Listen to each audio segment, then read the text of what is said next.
Hello, everyone. It's week 5. I am having so much fun. I am having so much fun. This is just filling my heart this January and February to be sewing Eat the Rainbow with you, and especially this week because it is my very favorite vegetable.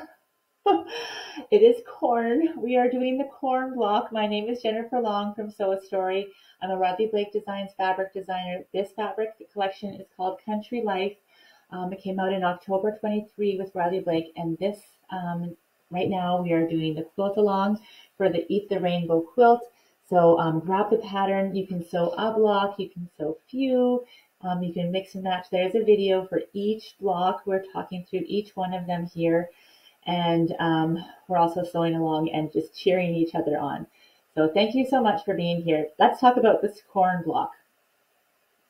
So I'm going to drop the camera down in a minute, and then I'm going to talk about a couple of things just for accuracy on all of these lots of little pieces that are in here, but don't you just love the effect of that?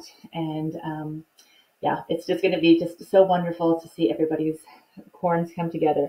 We're also going to talk about just getting these lines straight because I wanted this to look very, very scrappy. We live on an acreage. I've told that before. I have like a half-acre garden, and we always plant a couple 100 feet of corn, and all the husks blowing in the wind. Oh, it just sounds so lovely. And they're just really just like they have their own personality. They kind of like wrap over each other, and I always plant my corn too close together, and so they're really wrapping over each other, and and just really hugging and loving each other. And you got the husks coming out, and the tusks at the top, and it's just it's so beautiful. It's one of my very favorite, and I love it on a cob. I mean, I love corn anyway too. I love it in salsa. I love it in chili. I love it in all kinds of things, but I love corn on the cob, of course, with butter and salt.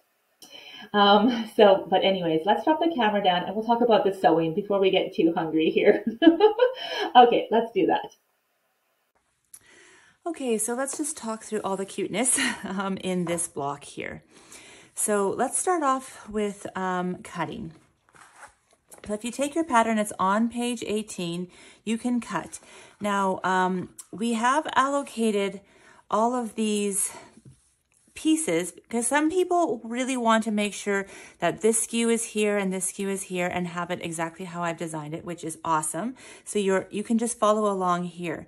If you want it to just be scrappy, then just go ahead because all the pieces are the same size. So if you want to just be scrappy and sew them together, you can just sew them together. And you just want to make sure that you have that is the finishing seam.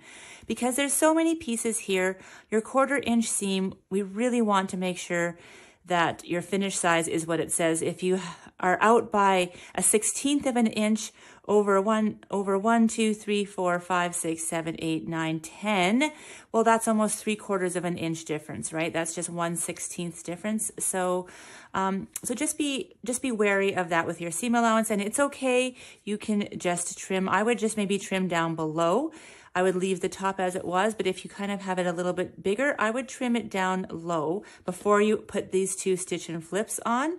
And that way, it'll just be more corn hiding underneath the cob, and that is just totally acceptable and fine, isn't it? So, that is my one big tip and trick for this piece, but it gets such a beautiful effect, doesn't it, everyone? Oh my goodness. Okay, everything else is just stitch and flip, stitch and flip, stitch and flip.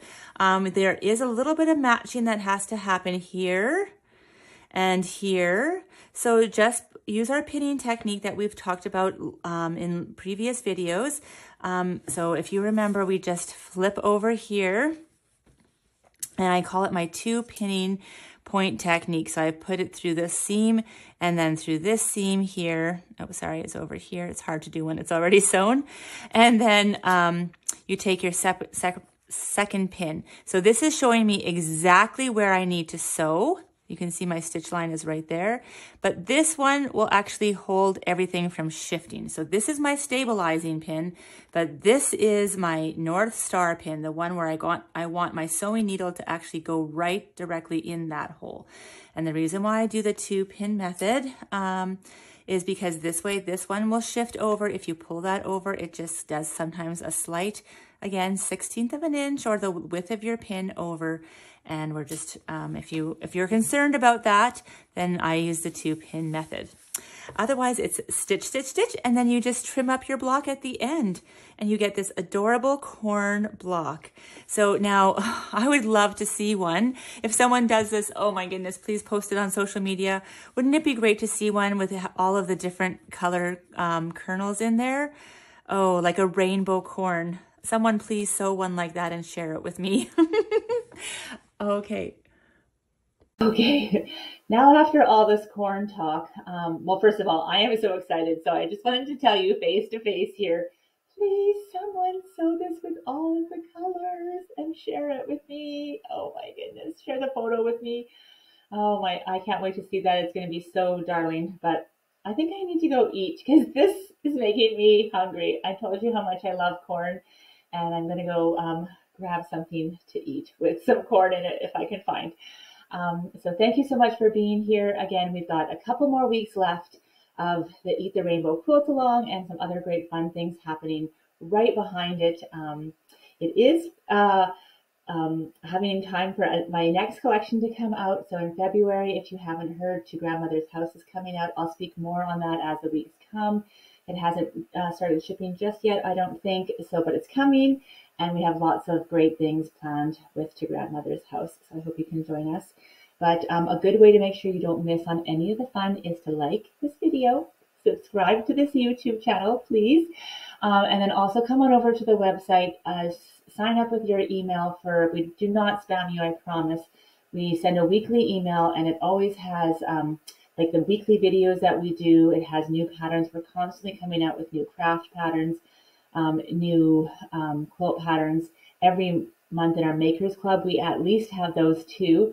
Then we have the collection patterns that come out. We have other tutorials that come out. We have doll patterns, all kinds of great things that are happening to support, even some like cute bag patterns coming your way soon. So you really don't want to miss out on all of that fun stuff that we want to just share and lift each other up with. So I really encourage you to come on over there.